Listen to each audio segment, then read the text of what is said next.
Salut toi et bienvenue dans mon univers créatif. Moi c'est Alix, au fil de la patience sur YouTube et Instagram, et tu peux me retrouver sous le pseudo Xyla sur Ravelry. Aujourd'hui on est le 8 décembre, un dimanche, et je reviens pour te montrer ce qui s'est passé d'un point de vue créatif pour moi ce dernier mois et demi je crois à peu près. Il me semble que j'étais revenue vers la mi-octobre. La première chose, c'est ça. J'ai fini mon fouetté cardigan. Alors fini d'un point de vue tricot et mise des boutons, je dois encore le laver et il en a vraiment besoin, pas que, enfin c'est plutôt de, il a besoin d'un bon blocage pour se détendre un petit peu, comme tu peux le voir là, le panneau de dentelle et de torsade rentre complètement dans la manche. Et il a besoin de se détendre un petit peu, mais en tout cas il est terminé. Il m'a fallu quasiment 77 heures pour le faire. C'est un gilet qui est demandeur d'un point de vue travail parce que il y a quand même le motif et ainsi de suite.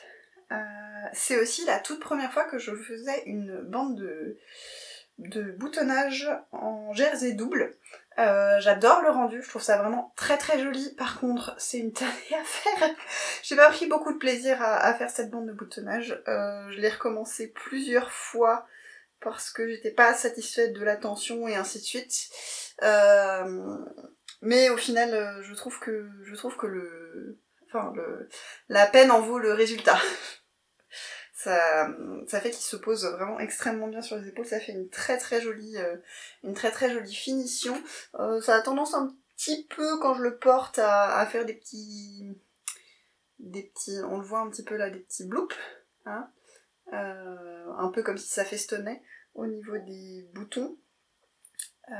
En parlant des boutons, ce sont des boutons que j'avais dans mon stock, qui viennent de chez Atelier Camélière. J'en ai posé 5. Il me semble que c'est aussi 5 dans le patron initial. J'avais une plaquette de 6, je me dis que c'est parfait parce que comme ça, si jamais j'en casse un, j'en ai un en rab. Si tu as les yeux mieux en face des trous que moi qui pose des boutons à 5h30 du matin, tu te rendras compte que y a un petit souci d'espacement à ce niveau-là. Ceux-là sont un tout petit peu trop près les uns des autres. Je l'ai vu et je t'avoue que j'avais la flemme de découdre mes boutons pour replacer correctement. Je me suis dit que j'allais le laver et que j'allais voir et que si vraiment au pire ça m'agace, ou bien que tout le monde m'arrête dans la rue pour me dire « Vos boutons sont mal posés !» peut-être que je le changerai, mais pour l'instant j'ai la flemme. D'un point de vue pose de boutons, je vais t'expliquer comment je procède. Quand je pose des boutons, j'aime bien utiliser le fil que j'ai utilisé que j'ai tricoté. Ici, les trous sont quand même relativement fins, donc passer le fil de laine, les coudre avec le fil de fingering, ça aurait été un peu compliqué d'un point de vue de l'épaisseur. Sachant que c'était une fingering à 4 brins, ce que je fais, c'est que je défais les brins et je garde que 2 brins. Alors, j'ai essayé de garder qu'un seul brin, mais c'est trop fragile. En prenant 2 brins, ça marche bien, et comme ça, je suis sûre que j'ai mon fil qui est de la bonne couleur, et à tout hasard, au cas où vous ne le sauriez pas, il faut laisser un petit peu d'espace quand on coud des boutons. Parce que si on coud vraiment le bouton plaqué contre le tissu, on va avoir vraiment beaucoup de mal à le passer, parce que en fait quand on ferme son gilet ou quand on ferme son bouton, il y a une épaisseur qui doit passer entre le bouton et le tissu. Et donc pour laisser cette épaisseur, souvent ce que je fais, c'est que je passe une aiguille à coudre, une aiguille à laine entre le tissu et mon bouton, un petit peu comme si l'aiguille était mon doigt. Je place l'aiguille et je place ensuite le bouton et je couds en ayant cette aiguille entre les deux pour garder un petit peu de marge. Et ensuite, ça se verra pas, mais après, une fois que j'ai fait plusieurs fois le passage dans les 2 trous des boutons, enfin là il y en a 2, donc dans les 2 trous, je viens avec mon fil et j'enroule plusieurs fois autour, ce qui fait un bon pied de bouton entre guillemets, et voilà, ça permet de protéger les fils aussi qui sont à l'intérieur, et avec ça fait des boutons qui tiennent plutôt bien, une couture de boutons qui tient plutôt bien. et qui permet d'avoir ce petit espace qui aide à mettre les boutons plus facilement. Voilà. J'ai à la fois beaucoup aimé tricoter ce gilet parce que la construction est vraiment très intéressante. Comme je te l'avais dit, on commence par ces... Elle est où ? Elle est là. On commence par ces pattes ici en torsade qui se continuent magnifiquement pour devenir la manche. Idem la finition de la manche ici, la façon dont les torsades reviennent tout ensemble et ainsi de suite, c'est extrêmement bien fini. C'est vraiment un patron qui est extrêmement bien pensé. J'ai déjà chanté plusieurs fois les louanges de Céline Litz, mais vraiment, c'est pas des patrons qui sont faciles dans le sens où il y a beaucoup à lire. Ça peut être impressionnant parce qu'il y a beaucoup de pages en patron. Il y a beaucoup de pages en patron parce qu'elle prend le temps d'expliquer ce qui se passe, ce qui va se passer. Elle met des schémas et aussi parce que c'est des patrons qui sont disponibles pour beaucoup de tailles différentes. Donc qui dit taille différente dit aussi qu'il y a des sections en fonction des tailles, donc ça allonge aussi le patron. Et une partie modification, plus une partie aide, et ainsi de suite, enfin voilà. Il faut être concentré quand on fait ces patrons-là, mais si on lit bien ce qui est écrit, ça vaut vraiment le coup parce que justement, c'est ce genre de petits détails comme ça, enfin voilà, tout est vraiment extrêmement bien pensé. Oui. Donc, tout ça, ça a fait que j'ai vraiment beaucoup aimé tricoter le pull. Par contre, j'ai eu un souci avec 2 écheveaux sur 3. Donc 2 écheveaux de fingering, parce que je l'ai tricoté en fingering, un mélange de merino fingering et lace mohair soie. J'avais des taches dans 2 de mes écheveaux. Quand je dis taches, c'est vraiment des taches très très petites, bleu, noir et rouge. C'est des taches, c'est pas des speckles. J'en ai discuté avec une agitature qui disait t'es vraiment sûre que c'est pas juste que t'as des très légers speckles. Je lui ai dit non, avoir 30 taches sur 400 mètres, c'est pas des speckles. Ou bien c'est des speckles ratés. En tout cas, j'avais de temps en temps comme ça des petites taches qui sur un col, donc des taches bleues, rouges et noires, qui sur un coloris jaune comme ça, on ne voit que ça. Donc j'ai passé énormément de temps à bobiner manuellement ma laine et à vraiment regarder tout partout pour essayer de ne pas avoir ces taches-là.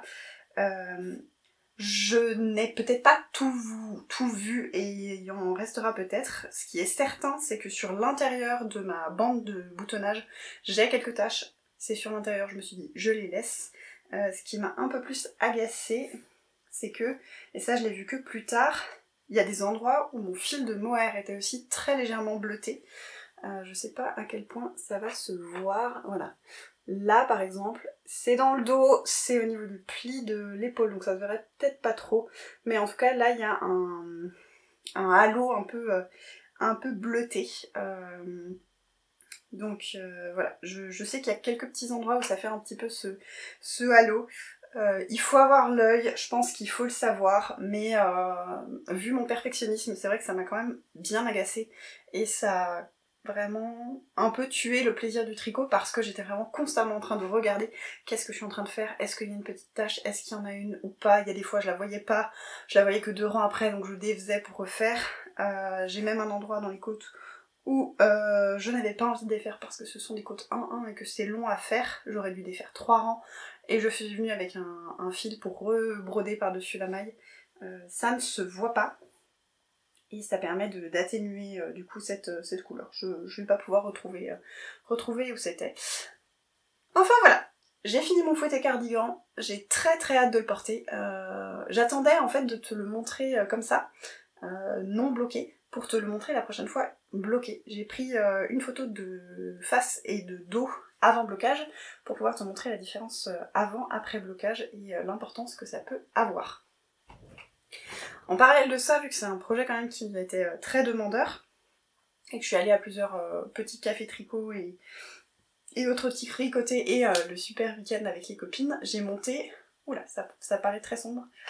Ça l'est pas autant, mais... Voilà, décembre, la lumière de décembre, la lumière artificielle. J'ai monté un nouveau châle Vera, c'est un châle que j'avais tricoté il y a... C'est un châle de Mademoiselle Petroni, que j'avais tricoté, je sais plus, en 2021 peut-être. Je l'avais tricoté avec les écheveaux de la box de l'écheveau solidaire que j'avais pris à ce moment-là. Et ici, ça faisait très longtemps que j'avais envie de m'en faire une autre version. Et du coup, je suis en train. J'ai quasiment fini. On voit pas grand-chose, hein, mais j'ai quasiment fini toute la partie où on fait. Donc, c'est un châle demi-lune. J'ai presque fini la partie où on tricote classiquement. Je vais bientôt entamer la bordure. Et la bordure, en fait, se fait à la perpendiculaire. On vient monter un certain nombre de mailles ici et on fait à la perpendiculaire du tricot, tac tac tac, des tout petits allers-retours et sur le nombre de mailles qu'il y a. Je me souviens que j'avais eu un peu peur que ce soit long et très rébarbatif, vu qu'il y a quand même vraiment énormément de répétitions de ce motif de dentelle. C'est la crainte que j'avais eue initialement et je me souviens qu'en fait j'avais trouvé ça extrêmement motivant parce qu'on se voit vraiment avancer. Il faut du temps pour le faire, c'est un fait, mais ça rend vraiment très bien. Je sais que ma première version, j'avais un échantillon qui était un peu dense et du coup j'ai eu un châle qui était assez peu profond. Ici, c'est un peu mieux et il est un peu plus souple, donc je suis contente. Et ma première version, la bordure ici était très très rigide, très peu extensible. Ici elle est pas très très extensible, mais pour améliorer un petit peu ça, ici j'ai fait il y a un jeté en fait à chaque fois. Et au lieu de faire un jeté simple, j'ai toujours fait un jeté double pour essayer de gagner un petit peu en souplesse. Là voilà, il se présente pas extrêmement bien, il a tendance à pocher un petit peu, mais je crois que même à la fin, il garde un petit peu ce côté où il ondule un petit peu le long de la bordure. En tout cas voilà, pour les laines, j'utilise, celle-là c'est un mélange 50-50 mérino soie qui vient de l'écheveau solidaire. Et l'autre, c'est un fil un peu poilu, je n'ai plus en tête la composition. C'est un fil que j'avais eu l'année dernière dans un de mes calendriers de l'Avent et que j'avais surteint parce que je n'aimais pas le coloris. Donc voilà. C'est aussi donc ce fil rouge, je l'avais utilisé aussi je regarde par là-bas parce qu'il est là-bas, je l'avais aussi utilisé dans mon pengueno et il m'en reste encore. J'ai vraiment l'impression que je ne vais jamais réussir à finir ce fil, il m'en reste encore. Mais voilà, je sais, il me semble qu'il y a de l'alpaga dedans, mais je ne sais plus, exactement. Et j'ai aussi commencé la couverture Polquette, qui est la couverture que je fais en cadeau de naissance pour une amie, qui, comme tu peux peut-être le voir ou le deviner, se fait avec un jeu de rangs raccourcis. Et c'est la première fois que je vois un patron où les rangs raccourcis, enfin il y a un diagramme avec des rangs raccourcis et ainsi de suite. Sur le moment, avant de commencer, quand j'ai vu le diagramme, je ne comprenais rien. Je me suis dit, aie confiance dans le process, fais, tricote, et ça va bien se passer. Et effectivement, alors ça s'est bien passé à peu de choses près. J'ai un petit trou ici que j'irai refermer au moment de rentrer les fils. Je pense que je me suis trompée à un moment dans mon jeu de rangs raccourcis. J'avais tricoté jusqu'à avoir fait ce premier motif de feuille et ensuite je m'étais arrêtée parce que j'avais vraiment le sentiment que j'avais beaucoup de mal à le faire et que ça demandait quand même pas mal de cerveau pour tricoter ça. Et j'ai repris ça hier, je crois. Hier. Pardon. Et en fait, ça s'est beaucoup mieux passé. Je pense que j'ai un peu... Voilà, c'était la première fois, ça faisait beaucoup de nouveautés avec ce nouveau diagramme, cette nouvelle façon de faire, et où on a du coup un peu plus de mal à voir ce qui se passe. Et là, j'étais sûrement mieux concentrée aussi, et du coup ça s'est très bien passé. Voilà, ça va me prendre du temps. C'est un bébé qui est prévu pour mars. C'est de toute façon une copine que je risque de ne pas voir avant longtemps et à qui j'avais prévu de faire un colis pour la naissance. Si je l'envoie pas parfaitement pour la naissance, c'est pas grave. Hein. Et je tricote avec la Partner 3.5 de chez Fildar parce que c'est une laine, justement c'est une laine que je porte ici. Donc je dis laine mais c'est un abus de langage, c'est un mélange polyamide laine et acrylique. Et c'est un fil qui vieillit très bien et qui passe en machine sans aucun souci. Ici c'est une robe que m'avait tricotée, une robe pull que m'avait tricotée ma maman il y a, je pense bien, une quinzaine d'années maintenant. Ouais, peut-être 12. Que je porte beaucoup l'hiver, enfin que je porte énormément en hiver, c'est un peu logique vu que c'est une robe pull, et que je passe en machine et qui est vraiment très enfin elle tient vraiment extrêmement bien, donc c'est pour ça que j'y vais un peu les yeux fermés quand je dois faire les cadeaux de naissance, je pars sur la partenaire. J'ai l'impression d'avoir parlé extrêmement vite sur cette partie tricot. Je finis mon châle, enfin dans l'idéal j'aimerais finir mon châle et ensuite passer sur, j'ai des petites pelotes ici, passer sur le projet, l'autre projet bébé, layette que j'ai avec ces petites pelotes là. Pour l'instant j'avoue que j'ai eu la flemme de faire l'échantillon. Il y a une part de moi qui se dit oh je fais pas d'échantillon, non il faut que je fasse un échantillon, c'est du point de côte perlée, il faut que je fasse un échantillon pour être sûr que ça rende bien. Voilà, j'ai plein d'envies tricot, énormément de... En fait, dans tous les loisirs créatifs, et là on est dans la période où on arrive un peu proche de faire le bilan. En tout cas, moi, en fin d'année, comme ça, j'aime bien faire le bilan de qu'est-ce que j'ai fait, qu'est-ce que j'aimerais faire, et reprendre... J'ai retrouvé récemment, j'avais fait une liste de mes envies pour l'année. Il y a quelques trucs que j'ai fait, d'autres que j'ai complètement oubliés, j'avais oublié que j'avais écrit ça. De toute façon, c'est des listes plus qui... C'est une photographie d'un moment et de ce que j'ai envie à un moment donné. Je me suis amusée à faire un Make 9, j'en ai fait un premier, après j'en ai fait un deuxième. Je pourrais en faire énormément parce que j'ai énormément d'envie dans tous les loisirs créatifs que je pratique. Mais j'ai fini... En fait, j'ai fait un Make 9 du cœur. J'ai regardé les patrons qu'on m'a offerts ces dernières années et j'ai choisi, j'ai mis 9 patrons que j'ai envie de faire depuis longtemps pour certains, où j'ai tout ce qu'il faut. Il me semble que vraiment pour mon Make 9 que j'ai mis en forme, tout est en stock, tout est là, le patron est là, j'ai tout, il n'y a plus qu'à faire. Donc je garde le mystère, je ferai sûrement une petite vidéo autour du Make 9 et des envies pour l'année et clôturer un peu cette année créative. Mais en tout cas, ah bah j'ai perdu complètement, fou, si ça y est. Je me suis dit que je ne commencerai les projets vraiment pour moi pour l'année prochaine, parce que là, on est quand même relativement proche de la fin de l'année.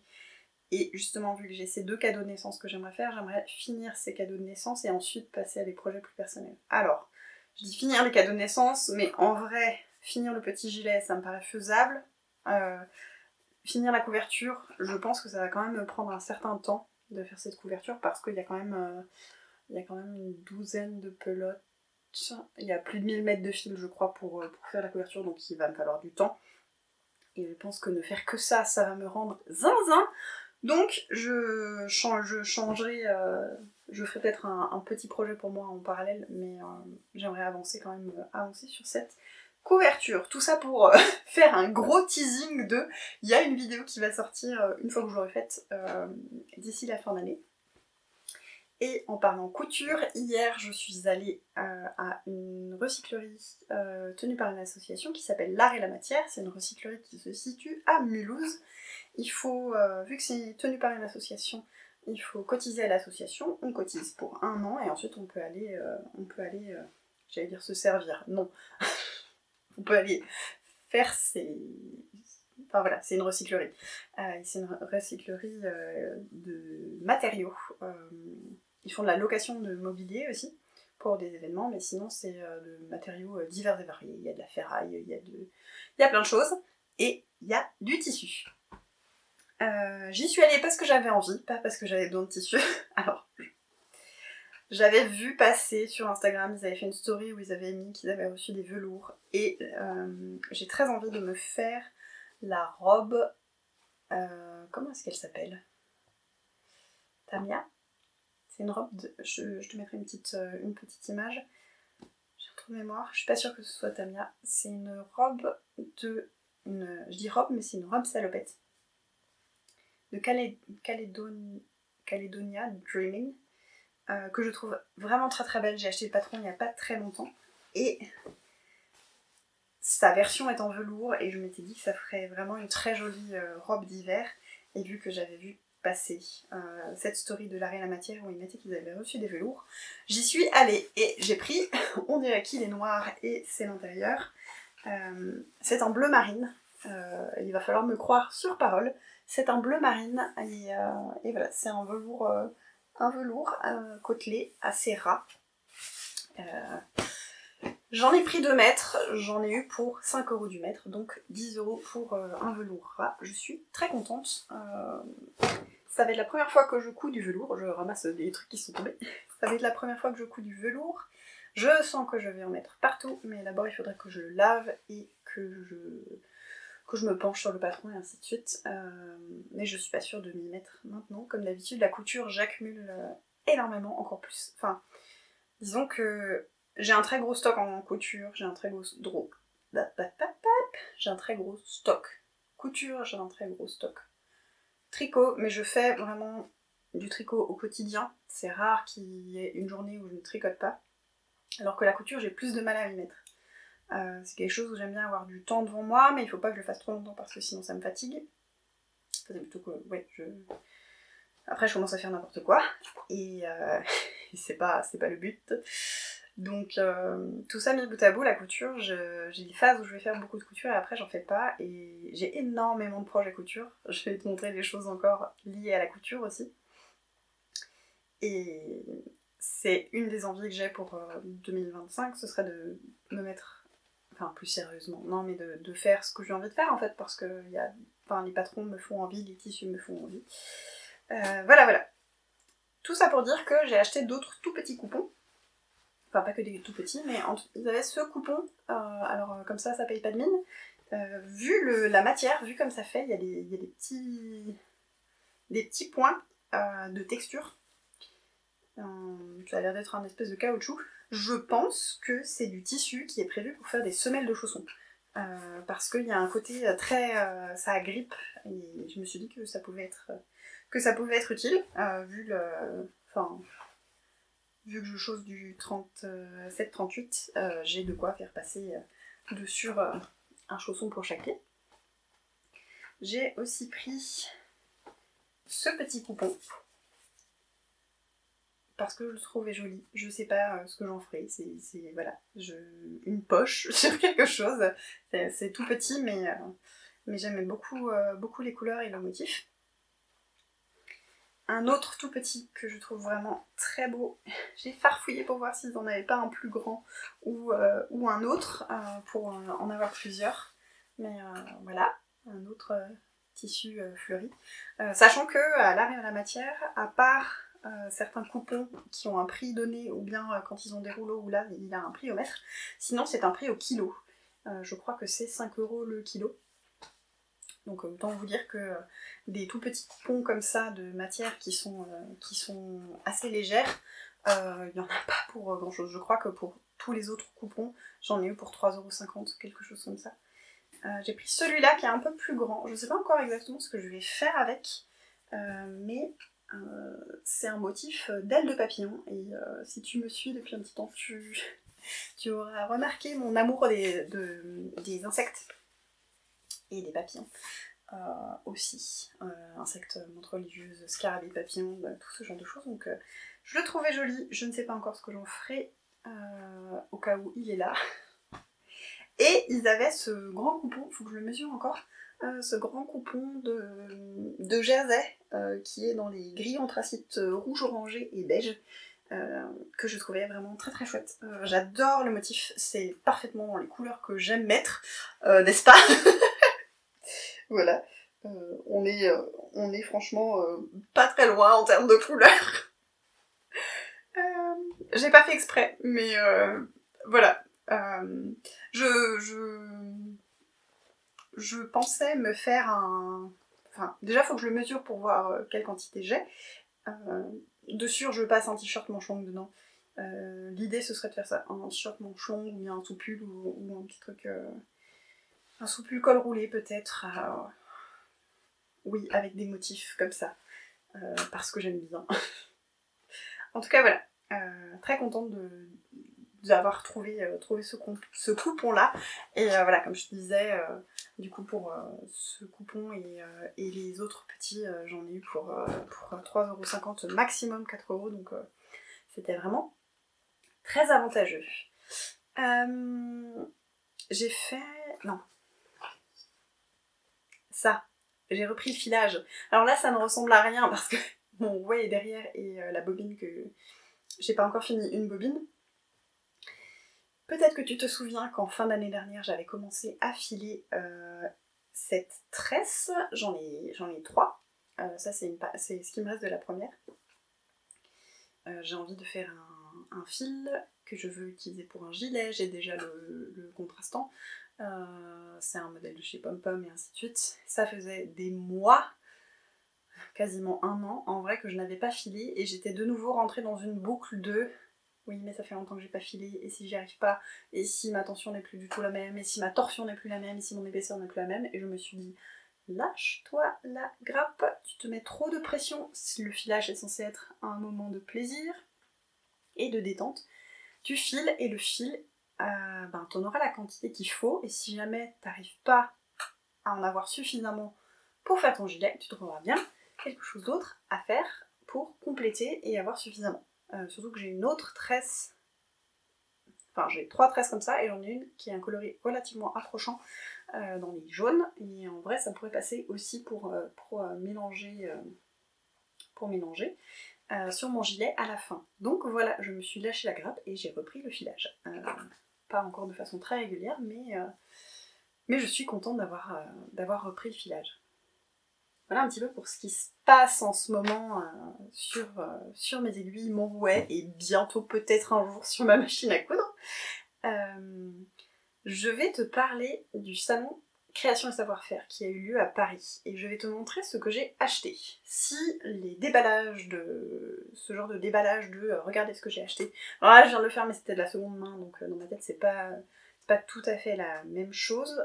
Je sais que ça peut frustrer certaines personnes de voir les achats d'autres personnes et ce côté un peu presque téléachat.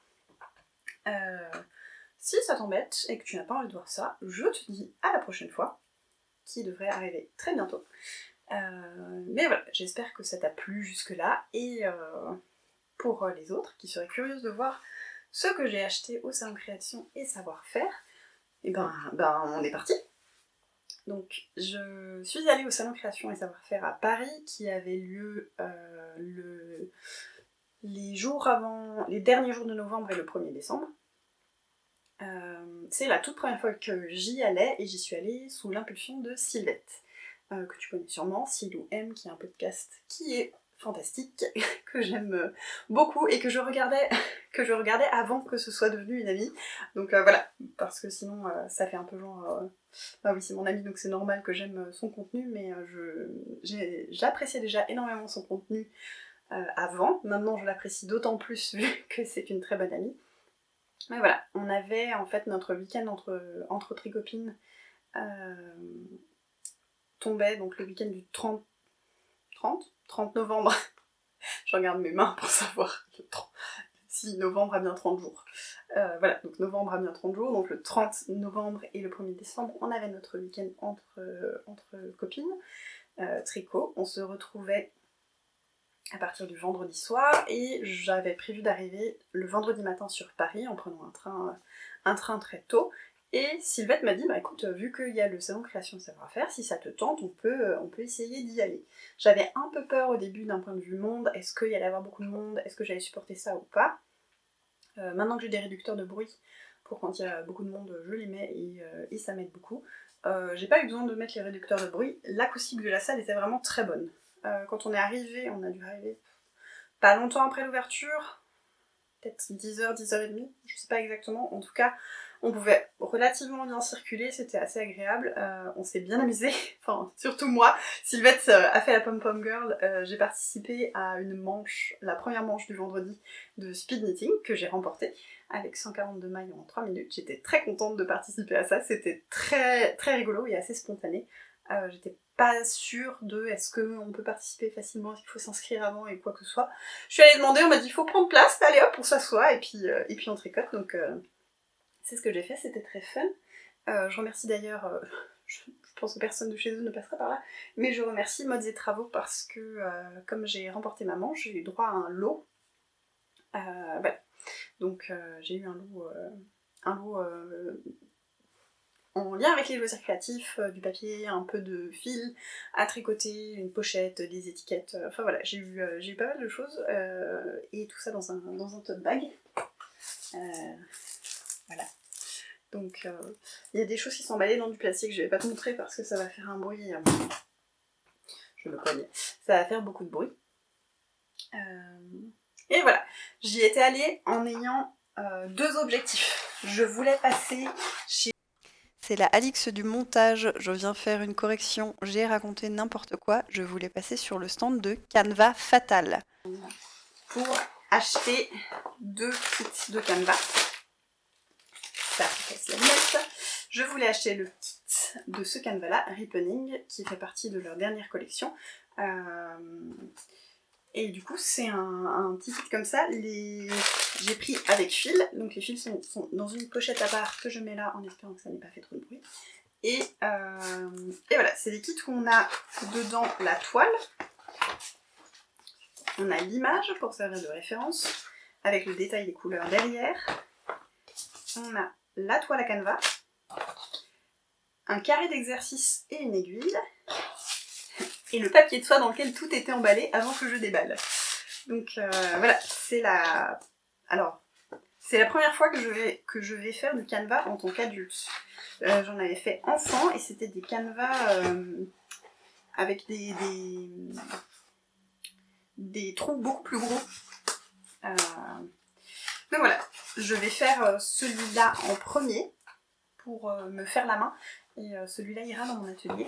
Et ça faisait longtemps que je l'avais vu. Là on voit une partie du coup de la toile. Celui-là je ne l'ai pas ouvert, je l'ai pris avec fil. Et voilà, c'est pour faire, comment elle s'appelle, la pluie d'étoiles. Canva Fatal, ce sont des canevas modernes d'un point de vue des illustrations. Et c'est des canevas qui sont à chaque fois faits en partenariat avec des illustrateurs. Donc voilà, donc la pluie d'étoiles c'est Sibylline Nénet, peut-être que je prononce mal, et Ripening c'était Lively. Donc voilà, c'était un des objectif rempli. L'autre objectif c'était de passer voir Letty et Léa. Initialement, j'avais pas vu qu'elle était présente sur le salon, c'est en regardant en fait les stories que j'ai vu qu'elle était sur le salon, donc je me suis dit ben c'est l'occasion parce que j'avais flashé sur la robe Kalima et je m'étais dit je l'achèterai plus tard, une fois que j'aurai fait ma bibliothèque de tissus, je m'achèterai ce patron en cadeau. Ici c'était l'occasion, ma bibliothèque de tissus n'est pas finie, mais voilà, et j'ai craqué pour le patron Diane, qui est un patron de pantalons et de shorts que je trouve magnifique, qui est sorti pour le salon, enfin au moment du salon création et savoir-faire, et voilà, j'ai vraiment flashé dessus. C'était vraiment très sympa aussi de pouvoir échanger avec la créatrice.